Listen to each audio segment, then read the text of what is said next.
दोस्तों मैं कपिल पुरोहित आपके अपने YouTube channel POS power of science पर हार्दिक स्वागत करता हूं। दोस्तों आज मैं आपको बताने वाला हूं कि आसमान में तारे टिमटिमाते हुए हमें क्यों दिखाई देते हैं तथा सूर्योदय से 2 मिनट पहले तथा सूर्यास्त के 2 मिनट बाद तक हमें सूर्य क्यों दिखाई देता है तथा किसी पानी से भरी हुई बाल्टी का तल है वो आपको ऊपर उठा हुआ दिखाई देता है तथा उसमें रखी हुई पेंसिल है वो आपको मुड़ी हुई दिखाई देती है। तो दैनिक जीवन में जो हम घटनाएं देखती हैं ये घटनाएं किस पर आधारित हैं? तो दोस्तों बहुत ही मजेदार टॉपिक है। मैं इसी 2 मोटिवेशनल लाइनों के साथ स्टार्ट करता हूं कि जिसमें उबाल हो ऐसा खून चाहिए, कि जिसमें उबाल हो ऐसा खून चाहिए, जीत के लिए इरादों में जुनून चाहिए, कि जीत के लिए इरादों में जुनून चाहिए, ये आसमां भी आएगा जमी पर, ये आसमां भी आएगा जमी पर, बस इरादों में ऐसी गूंज चाहिए, बस इरादों में ऐसी गूंज चाहिए। तो इसी गूंज और अपने आगाज को अंजाम तक पहुंचाने के लिए चलो अपने लेक्चर को स्टार्ट करते हैं। तो आज का लेक्चर है प्रकाश का अपवर्तन। दोस्तों प्रकाश का अपवर्तन क्या होता है? ध्यान से सुनना। जब कोई प्रकाश है वो एक माध्यम से दूसरे माध्यम में प्रवेश करता है, यानी हवा से पानी में जा रहा है या पानी से कांच में जा रहा है।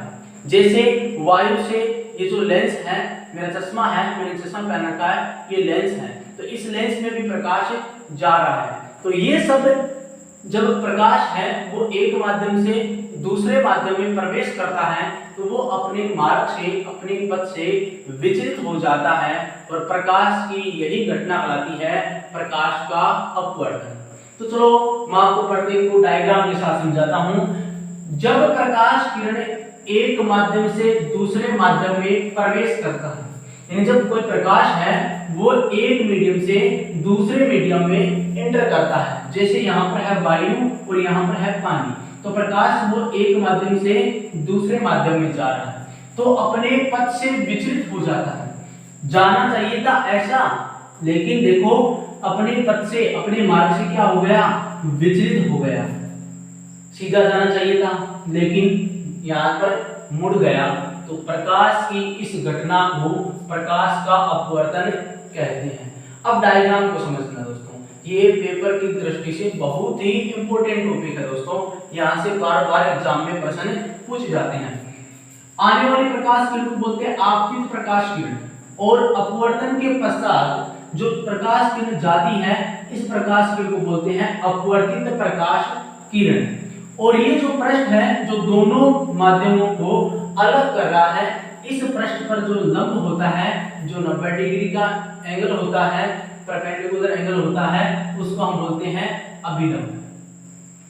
अभिलंब और आपतित प्रकाश किरण के मध्य जो कोण बनता है उसको बोलते हैं आपतन कोण, और उसे रिप्रेजेंट किया जाता है स्मॉल आई के द्वारा। और अपवर्तित प्रकाश किरण और अभिलंब के मध्य जो एंगल बनता है उस एंगल, उस कोण को हम बोलते हैं अपवर्तन कोण, और इसे रिप्रेजेंट किया जाता है, इसे प्रदर्शित किया जाता है स्मॉल आर से। तो आप समझ गए होंगे कि जब प्रकाश एक माध्यम से दूसरे माध्यम में प्रवेश करता है तो अपने पथ से क्या हो जाता है? विचलित हो। तो प्रकाश की घटना क्या आती है? प्रकाश का अपवर्तन। चलो दोस्तों आगे बात करते हैं प्रकाश के अपवर्तन के उदाहरण एग्जांपल, यानी प्रकाश का अपवर्तन कहां-कहां पर होता है। अपवर्तन के उदाहरण जो मैंने वीडियो के स्टार्टिंग में आपको बताया था। अपवर्तन के उदाहरण, पहला है तारों का टिमटिमाना। जो आसमान में हमें तारे टिमटिमाते हुए दिखाई देते हैं, वास्तव में तारे टिमटिमाते नहीं है, लेकिन अपवर्तन के कारण हमें तारे टिमटिमाते हुए दिखाई देते हैं। दूसरा है सूर्योदय से पहले व सूर्यास्त के बाद, सूर्य उदय होने से पहले और वास्तव में सूर्य अस्त होने के बाद तक 2 मिनट तक सूर्य का दिखाई देना। यानी कहने का मतलब यह है कि हमें जो सूर्य है वो वास्तव में 2 मिनट बाद उदय होता है, लेकिन हमें पहले दिखाई देता है। उसकी आभासी स्थिति दिखाई देती है। और जब सूर्य अस्त होता है तो वास्तव में तो 2 मिनट पहले ही अस्त हो जाता है, लेकिन हमें 2 मिनट बाद तक दिखाई देता है। तीसरा है पानी से भरी बाल्टी के तली का ऊपर उठा हुआ दिखाई देना। यानी आप किसी पानी से भरी हुई बाल्टी या गिलास के अंदर जब आप उसको देखते हो तो आप देखोगे कि उसकी जो तली है वो आपको ऊपर उठी हुई दिखाई देगी। ऐसे लगेगी कि तली बहुत गहराई में नहीं है, ये ऊपर ही है। चौथा है पानी से भरे गिलास में रखी पेंसिल का मुड़ा हुआ दिखाई देना। आप किसी पानी से भरे हुए गिलास के अंदर जब पेंसिल को रखोगे तो वो आपको मुड़ी हुई दिखाई देती है, जैसा आपको स्क्रीन पर दिखाई दे रहा है।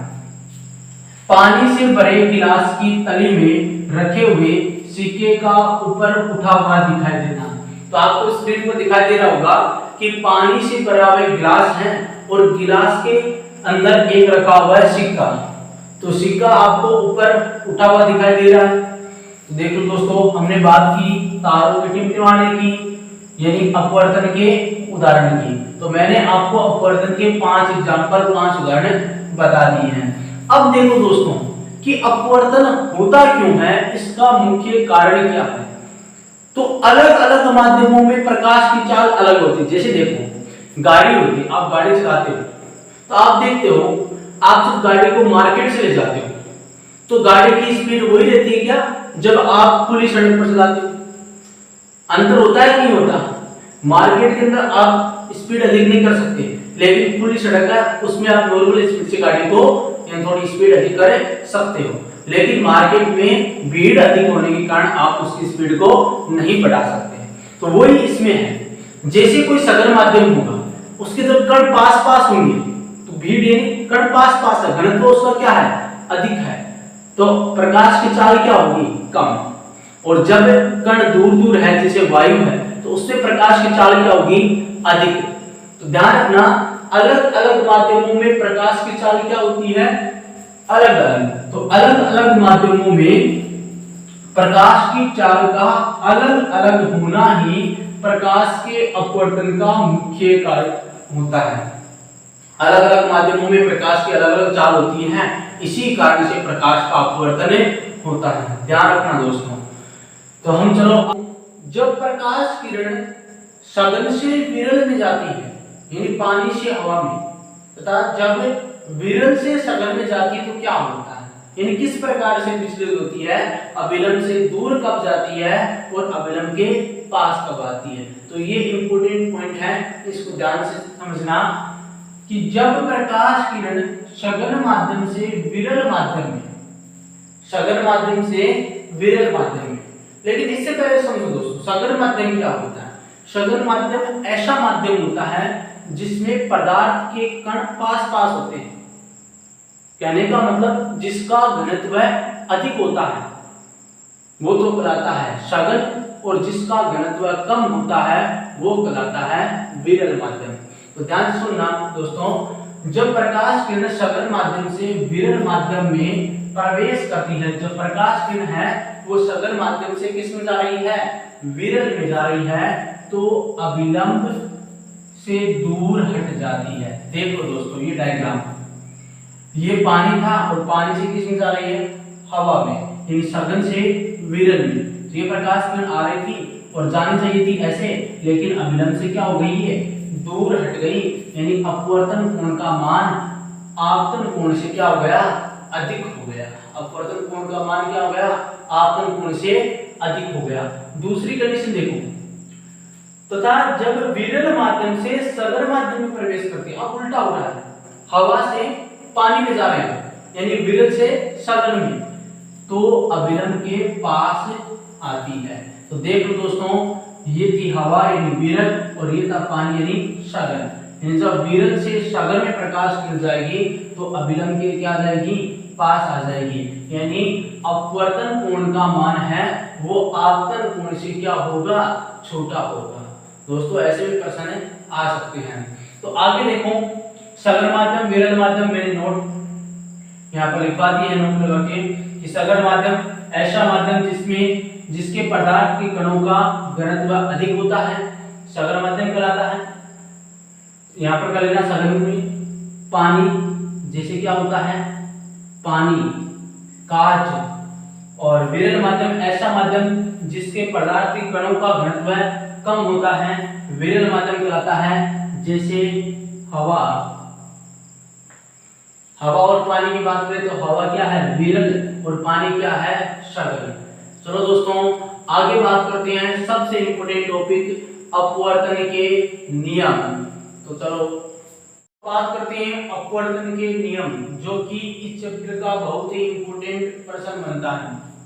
देखो दोस्तों, जिस प्रकार से हमने पढ़े थे परावर्तन के दो नियम होते हैं, उसी प्रकार से अपवर्तन के भी दो नियम होते हैं। पहला नियम तो लगभग परावर्तन के नियम के समान ही होता है। देखो दोस्तों, प्रकाश के अपवर्तन के कितने नियम हैं? दो नियम हैं। जिस प्रकार से परावर्तन के थे, पहला नियम आपतित प्रकाश किरण, अपवर्तित प्रकाश किरण। देखो परावर्तन में यहाँ पर था परावर्तित प्रकाश किरण और अपवर्तन में यहाँ पर होता है अपवर्तित प्रकाश किरण, और अभिलंब तीनों एक ही तल में होते हैं।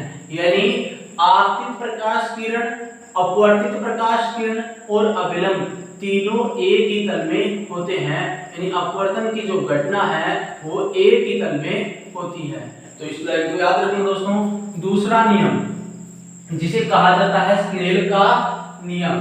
देखो दोस्तों क्या है, आपतन कोण की जा बोली जाती है साइन को। ध्यान रखना दोस्तों, जा किसको कहते हैं? साइन को कहते हैं। साइन को हमेशा जा कहते हैं। और ढाल होती है, स्लोप होती है, प्रवणता होती है, वो tan से निकाल जाती है। किससे निकाल जाते हैं? tan से। कोई कितने स्लोप है, उसमें कितनी ढाल है, प्रवणता है, वो सब किससे निकालते हैं? tan से। यह है ट्रिग्नोमेट्री रेशियो यानी त्रिकोणमिति अनुपात। तो जा किसको कहा जाता है? साइन को। किसकी जा? आपतन कोण। और आपतन कोण को किससे प्रदर्शित करते हैं? I से। तो साइन I वह अपवर्तन कोण की जा। अब की बार जा किसकी है? अपवर्तन कोण यानी R की। किसकी जा? अब की बार R की। तो अपवर्तन कोण की जो जा है उसको आप बोलोगे साइन R।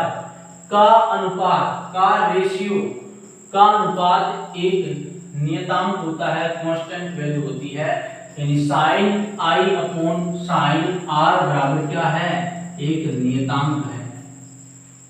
बहुत इंपॉर्टेंट फॉर्मूला है दोस्तों, sine I upon sine R बराबर नियतांक। इसे क्या कहा जाता है? स्नेल का नियम।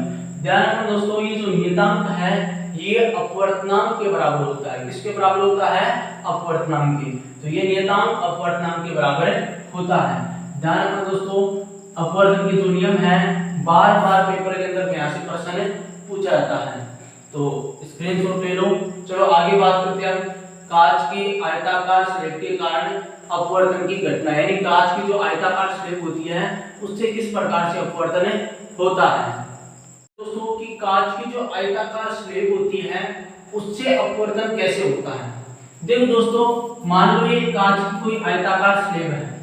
अब इसमें अपवर्तन की घटना होती है दो बार, क्योंकि सबसे पहले जो प्रकाश है वो हवा से कांच में जाता है, फिर कांच से वापस हवा में आता है। तो अपवर्तन की घटना कितनी बार होती है? दो बार।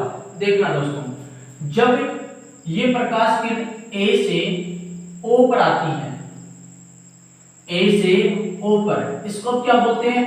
आपतित प्रकाश किरण। देखो मैंने यहाँ पर साइड में लिखा हुआ है AO क्या है?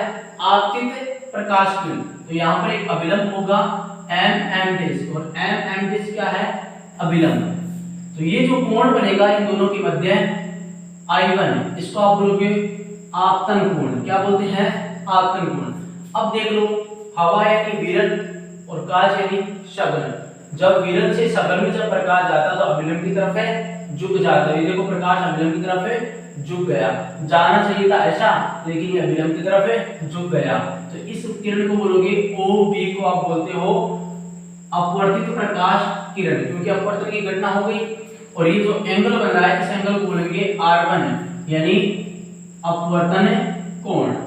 अब देखो दोस्तों, ये जब किरण आगे जाती है तो इस O डैश बिंदु पर आती है। किस बिंदु पर आती है? O dash. तो यहाँ पर वापस कांच से किस में प्रवेश करेगी? हवा में। कांच से किस में जाएगी वापस? हवा में। तो यहाँ पर वापस अपवर्तन की घटना होगी।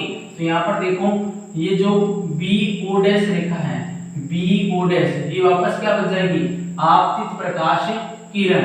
और ये N डैश बन जाएगा अभिलंब। बात समझ में आ गई? पहले अभिलंब था M डैश, अब है N डैश। अब देखो जो लास्ट में जो कांच की स्लिट से जो बाहर प्रकाश किरण निकलती है उसको बोलते हैं निर्गत प्रकाश किरण, O डैश C। क्या बोलते हैं? निर्गत प्रकाश किरण। और ये अभिलंब के साथ जितना कोण बनाती है इस कोण को बोलते हैं निर्गत कोण। क्या बोलते हैं? निर्गत कोण। और इसे प्रदर्शित किया जाता है, रिप्रेजेंट किया जाता है स्मॉल e से। अब दोस्तों सबसे इंपॉर्टेंट पॉइंट इसमें क्या होता है, इसमें ध्यान रखना जो आपतित प्रकाश किरण है, ये जो प्रकाश किरण है जो स्टार्ट से आपतित हो रही थी, और ये जो निर्गत प्रकाश किरण है ये एक दूसरे के समांतर होती है, कभी भी एक दूसरे को प्रतिच्छेद यानी काटती नहीं, प्रतिच्छेद नहीं करती है। और इनके मध्य जो विस्थापन होता है, जो दूरी होती है, उसको हम बोलते हैं पार्श्व विस्थापन। और किससे रिप्रेजेंट करते हैं? स्मॉल d से। तो ध्यान रखना दोस्तों, यह है आयताकार स्लिट के कारण अपवर्तन। दोस्तों आज का आपको लेक्चर कैसा लगा? अगर लेक्चर अच्छा लगा है तो वीडियो को लाइक करें और वीडियो को अधिक से अधिक स्टूडेंटों को शेयर करें, क्योंकि दोस्तों ऐसे स्टूडेंट हैं जो मेहनत करना जानते हैं लेकिन उनको ये मटेरियल प्राप्त नहीं होता, इनको ये नोट्स वगैरह या क्लासेस वगैरह एजुकेशन उन तक नहीं पहुंचती है। तो मेरा लक्ष्य यही है उन विद्यार्थियों तक भी ये सब पहुंच पाए और वो भी एक अच्छी तैयारी कर पाए और अच्छे परसेंटेज ला पाए। तो सभी से यही आशा है, अपेक्षा है कि आप सभी वीडियो को अधिक से अधिक शेयर करेंगे और वीडियो को लाइक करना, और जो नए वीडियो को देखने वाले नए स्टूडेंट है वो वीडियो को सब्सक्राइब जरूर करें। धन्यवाद दोस्तों, मिलते हैं एक नए वीडियो के साथ।